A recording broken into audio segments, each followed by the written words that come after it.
G'day everybody, it's Dave from Wing Chun Mind Force. I just made you a beautiful video and for some reason something happened. I don't know whether I didn't turn it on or my phone glitched out, but anyway, this is the second go. Two things I want to talk about today. I want to show you a part that I missed in the dummy form stupidly. Is when I had that bit of a brain freeze, senior moment. It's only simple. I'll just demonstrate on this tree back here.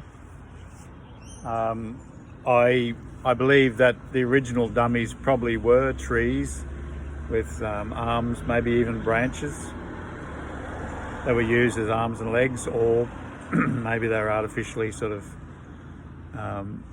had arms and legs put into them, and probably pretty randomly. Any good Kung Fu practitioner's creative, and the dummy's a creative thing. So what I want to talk about today is the bit that I missed, and I want to talk about emptiness, the concept of emptiness. So I'll just show you on the dummy the part that I missed out.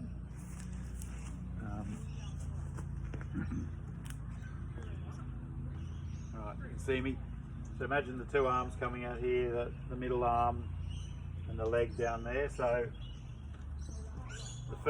the first part is basically turn to bong into that arm, like that, keeping this one here ready to protect you or strike, just like that, and then like that. So that's the little bit of a pivot that we do in Bill G. It's the sort of this part from Sigung Dao, that part with a bit of a pivot. So boom, boom, and then so you kick it up under this here, then you pivot this way. Not very stable here. This drops down like a gansao, and the leg drops down at the same time, so it's woof, like that. All your weight drops into it, then you step,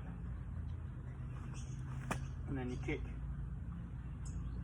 and then boom, boom, boom. Usual suspects. So trees are really cool. You could make your own dummy with a tree. I wouldn't say it's very cool to go drilling into a live tree and putting arms and stuff into it, but if you had a dead tree, or I'm sure there'd be ways to non-invasively strap some arms onto it, or, you know, I don't know. You could build something around it. Yeah, but a tree, the thing about the tree is that it's immovable, and our dummies now are based on dummies that are said to have been developed by Master Yip Man when he moved to Hong Kong, because in China, you know, he came from a wealthy family. They had, you know, big area to big garden, I suppose. The chong would be like 6 foot high and 6 foot in the ground, so it'd be like a 12-foot log. So it'd be rock solid. And the earlier dummies, you know, there's dummies in other styles of Kung Fu. So there's probably all sorts of dummies, and I don't want to talk too much about history of dummies. There's some very interesting stuff out there to look at.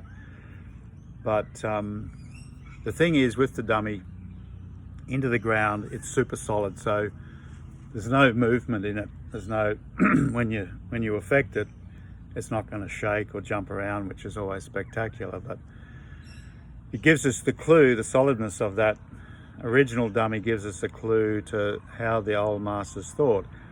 And remember in my video about how to make your Wing Chun punch go wang, how to get true power into it, it's not about boom, it's not about the typical muscular using the body, smashing the bag, smashing things.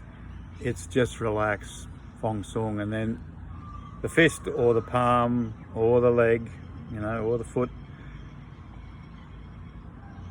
it just drops into the opponent as if it's an inanimate thing. And because we're so totally relaxed and in the Nim Dao mind, it just plops in with all your weight.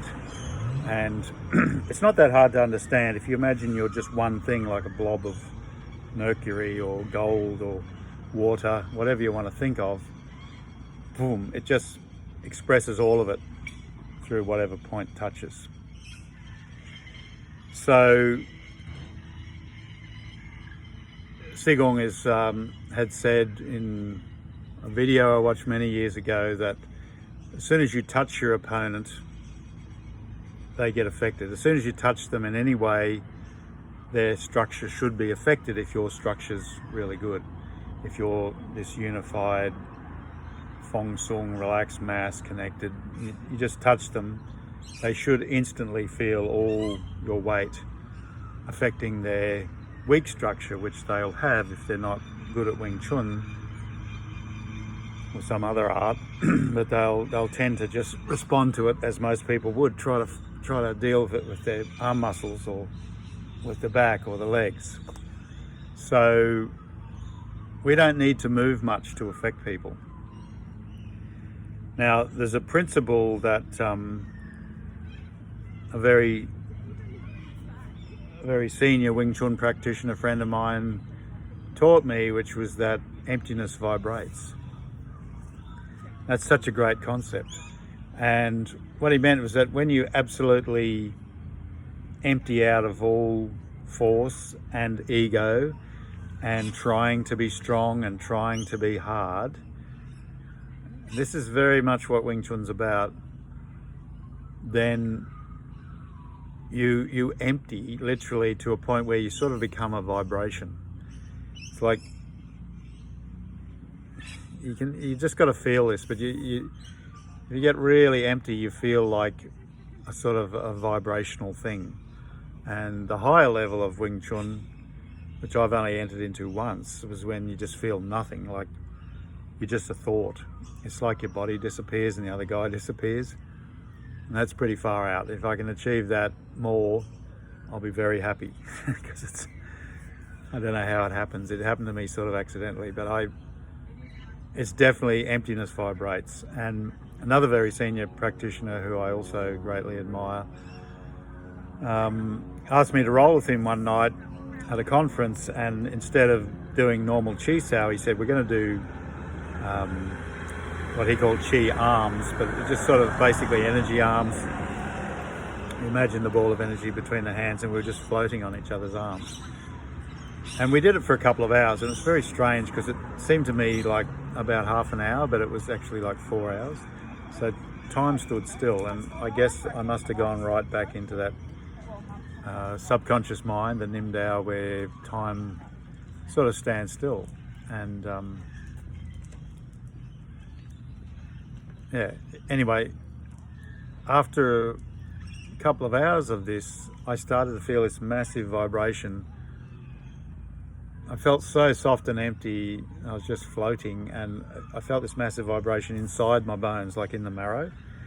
And I felt the joints sort of painfully being pushed, as if they, not really pushed, as if they always had this push, like a nuclear force in them, and somehow I'd relaxed deeply enough to let that go. And it's a level of feng sung I never really would have imagined, but it was the tension in my joints let go, in my bones let go, the sinews, and it felt like the joints were expanding, and this vibration was just going through the arms. And I said to him, what's this? And he said, well, that's something that can happen, don't pursue it. It's good that you can feel that, but it's a thing that can happen. And that was very encouraging. But that vibration was pure emptiness. And I don't know much about Tai Chi at all. Never practiced it, never been with a teacher, but a lot of you guys out there who follow me have told me some great things about Tai Chi and about Qigong and energy ideas. And one thing I know is that they say that a Tai Chi master vibrates inside in the bones.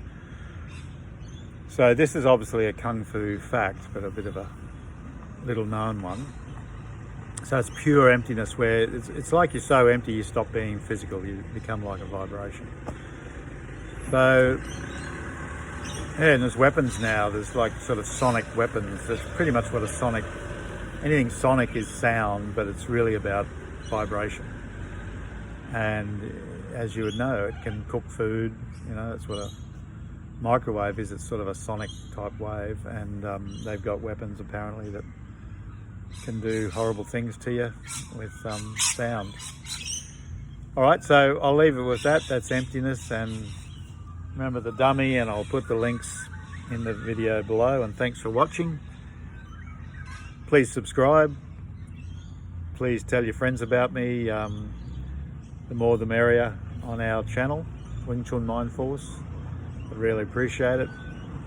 Click the notifications, as they say, and I'll see you next time.